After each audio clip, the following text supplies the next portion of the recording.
रब का खौफ आ जाएगा ना तो ज़िंदगी अच्छी गुजर जाएगी। मेरा रब देख रहा है, अब ये गुमान आ जाए ना तो ज़िंदगी गुजर सकती है अच्छी ना। मेरा रब देख रहा है, मेरा रब देख रहा है, हकीकत बात है, देख रहा है। अलीमुम बिज़ाति सदूर, वो दिलों में उठने वाले गुमान जानता है। मेरा रब सब कुछ जानता है, मेरा रब। लेकिन सब कुछ जानने के बावजूद, सब कुछ जानने के बावजूद दिलों में वसवसा उठता है, मेरा रब जानता है। रब इतना जानने वाला है, सब कुछ जानने के बावजूद अल्लाह तबारक व तआला के दो फरिश्ते मेरे और आपके साथ है। मैं जो लिख रहा हूँ ये लिख रहे हैं, मैं जो बोल रहा हूँ ये लिख रहे हैं, मैं जो सुन रहा हूँ ये लिख रहे हैं, मैं जो देख रहा हूँ ये लिख रहे हैं, मैं जो दिखा रहा हूँ ये लिख रहे हैं, मैं जो कर रहा हूँ ये लिख रहे हैं, मैं जो करवा रहा हूँ ये लिख रहे हैं। और ये लिखा हुआ अल्लाह तबारक व तआला की बारगाह में पेश होगा। वो जानने वाला, सब कुछ जानने वाला अपने बंदों को मोहलत दिए चला जाता है। ऐ बंदे कर जो कुछ कर सकता है, कर जो कुछ कर सकता है। हदीस कुदसी का मफहूम है कि नबी पाक सल्लल्लाहु अलैहि वसल्लम इरशाद फरमाते हैं, ऐ इब्ने आदम, एक तेरी चाहत है, एक मेरी चाहत है, होगा वही जो मेरी चाहत है। लेकिन अगर तूने उस रास्ते पे डाल दिया खुद को जो मेरी चाहत है, तो मैं करूंगा वही जो तेरी चाहत है, मैं फिर वही करूंगा जो तेरी चाहत है। जब तक तू अपनी ख्वाहिशात को मेरे ताबे नहीं कर देता, अल्लाह तबारक व तआला के फरमान के ताबे नहीं कर देता, नबी पाक सल्लल्लाहु अलैहि वसल्लम की सीरत और सूरत के मुताबिक नहीं कर देता, उस वक्त तक तेरे लिए कुछ नहीं हो सकता। आज मैं और आप दाता अजमेरी रहमतुल्लाह तआला अलैह के मिज़ार पर जाते हैं, ख्वाजा मोइनुद्दीन चिश्ती अजमेरी रहमतुल्लाह तआला अलैह की बारगाह में हाज़िर होते हैं, वो से पाक के वसीले से दुआ करते हैं। अल्लाह तबारक व तआला हमारी दुआओं को मुस्तजाब फरमाता है, कबूल फरमाता है। क्यों फरमाता है? कि उन्होंने अपनी चाहत को अल्लाह तबारक व तआला की चाहत के मुताबिक रखा था, फिर हुआ वही जो ये बुजुर्ग चाहते थे, जो ये बुजुर्ग चाहते थे। आज मेरा और आपका नारा ये है, जुबान ये है, कहते ये है, रोना ये है, हर घर का रोना ये है कि हमारी दुआएं कबूल नहीं होती, दुआएं कबूल नहीं होती। आगे इमाम साहब की बारिगाह में रो रहे होते हैं, हजरत दुआ करें, औलाद नाफरमान हो चुकी है, हजरत दुआ करें, हमारी खिदमत करने वाला कोई नहीं है, हजरत दुआ करें, अल्लाह ने सफ़ेद वाल दे दिए हैं लेकिन खिदमत करने वाला कोई नहीं है, हजरत दुआ करें, हॉस्पिटल में बड़ा बीमार हो, मेरी कबूल नहीं होती, मेरी कबूल नहीं होती। ऐसा हो नहीं सकता कि मैं और आप दुआ करें, अल्लाह तबारक व तआला दुआ को कबूल ना फरमाए। हो सकता है ऐसा? कभी भी नहीं हो सकता। जो रब मेरी और आपकी शाह रब से ज्यादा करीब है, वो बंदे की दुआ को सुनता है कि नहीं सुनता? सुनता है। इकबाल से पूछे ना, इकबाल हकीमुल उम्मत कहा जाता है, तो इकबाल कहता है दुआ तो उसकी भी कबूल होती है जो बोल नहीं सकता। गूंगे की जुबान होती है, गूंगा है ना, डेफ है, ये बोल नहीं सकता, इसकी दुआ कबूल होती कि नहीं होती? होती है। अल्लाह ने ज़ुबान अता की है, ज़ुबान अता की है, मैं और हम दुआ करते हैं, कबूल नहीं होती। वजह क्या है? सब अपने ही हैं, हाथों की, ना शिकवा है ज़माने से, ना किस्मत से गिला है। नहीं कबूल होती तो खुद को यार मेरे अमाल इस काबिल नहीं है, मैं इस काबिल नहीं हूं कि मेरी दुआएं कबूल हो जाएं। आज की मुबारक रात में कुछ ऐसे लोग हैं जिनकी दुआ को अल्लाह कबूल नहीं करता। आज की रात में भी जहाँ सबकी दुआएं कबूल होती हैं, कुछ लोग ऐसे हैं, हदीस का मफहूम है, फरमाया इन लोगों की ना मगफिर होती है ना दुआ कबूल होती है। दुआ फरमाए अल्लाह तबारक व तआला हमें उन अफराद से निजात अता फरमाए। मेरे बेटे और प्यारे प्यारे इस्लामी भाइयों, अल्लाह तबारक व तआला ने हमें अता कर रखा है कि कैसे अल्लाह तबारक व तआला की बारगाह में दुआ को कबूल करना चाहिए। एक नुस्खा पेश करता हूँ। नबी पाक सल्लल्लाहु अलैहि वसल्लम की बारगाह में हज़रत साद रज़ी अल्लाह तआला अन्हु हाजिर हुए। हज़रत साद रदी अल्लाह ताला अन्हु आका सल्लल्लाहु ताला अलैहि वसल्लम की बारगाह में हाजिर हुए और नबी पाक सल्लल्लाहु ताला अलैहि वसल्लम से अर्ज़ की, आका मैं मुस्तजाबुद दावात बनना चाहता हूँ। मैं जो दुआ करूँ अल्लाह कबूल कर ले, मैं जो दुआ करूँ अल्लाह कबूल कर ले, मैं ऐसा बंदा बनना चाहता हूँ। मेरे और आपके आका सल्लल्लाहु ताला अलैहि वसल्लम ने एक नुस्खा इरशाद फरमाया, वो नुस्खा पेश कर रहा हूँ। नबी पाक सल्लल्लाहु ताला अलैहि वसल्लम ने कोई लंबा चौड़ा वजीफ़ा नहीं इरशाद फरमाया। ये नहीं कहा क्या साथ तुम ये अमल इतने दिन करो फिर तुम मुस्तजाबुद दावात बन जाओगे। मेरे आका सल्लल्लाहु ताला अलैहि वसल्लम ने फ़कत इतना इरशाद फरमाया था, फरमाया ऐ साथ अपना रिज़्क़ पाक कर लो,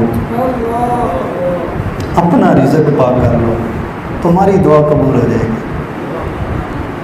आज मैं और आप देखूं मेरा रिज़्क़ पाक है कि नहीं पाक। सबसे पहले रिज़्क़ पाक है कि नहीं पाक।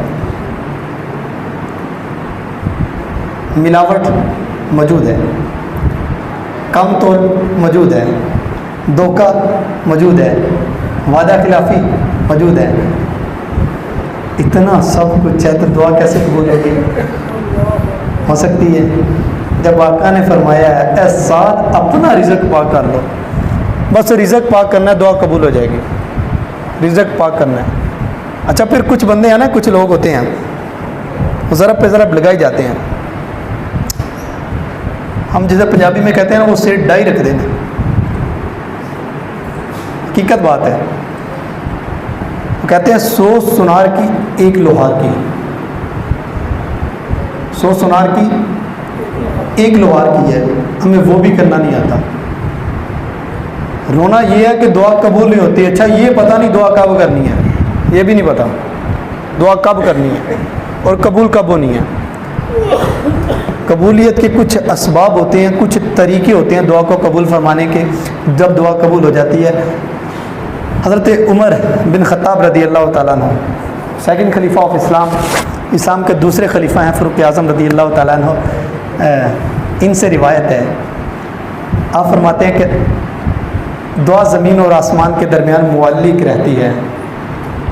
इन्ना दुआ मौक़ूफ़ुन बैन समाई वल अर्दी ला यसअदु मिन्हु हत्ता तुसल्ली अला नबी का सल्लल्लाहु ताला अलैहि वसल्लम। ये दुआ जो होती है ना, ये ज़मीन और आसमान के दरमियान मुअल्लिक रहती है, ठहर जाती है। मतलब यह कि इसमें से कुछ कबूल नहीं होता। तो फरमाया हज़रत कबूल कब होगा? फरमाया हत्ता तुसल्ली अला नबी का सल्लल्लाहु ताला अलैहि वसल्लम, जब तुम अपने आका सल्लल्लाहु ताला अलैहि वसल्लम पे दरूद पढ़ लोगे। जब आका पे दरूद पढ़ोगे दुआ कबूल हो जाएगी। कितना मुजर्रब तरीन नुस्खा दुआ की कबूलियत का कि नबी पाक सल्लल्लाहु अलैहि वसल्लम पे दरूद पढ़े और हमारी दुआओं को कबूलियत का शरफ मिल जाए, मेरी दुआओं को दर्जे कबूल मिले, मैं जो मांगूँ मुझे सदका हुज़ूर मिले। तो चाहते हो कि दुआ कबूल करना चाहते हो अल्लाह तबारक व तआला की बारगाह में, तो दरूद पाक पढ़ के दुआ किया करो। दुआ के अव्वल आखिर में दरूद पाक पढ़ा करो, दुआ कबूल हो जाएगी सल्लल्लाहु तआला अलैहि।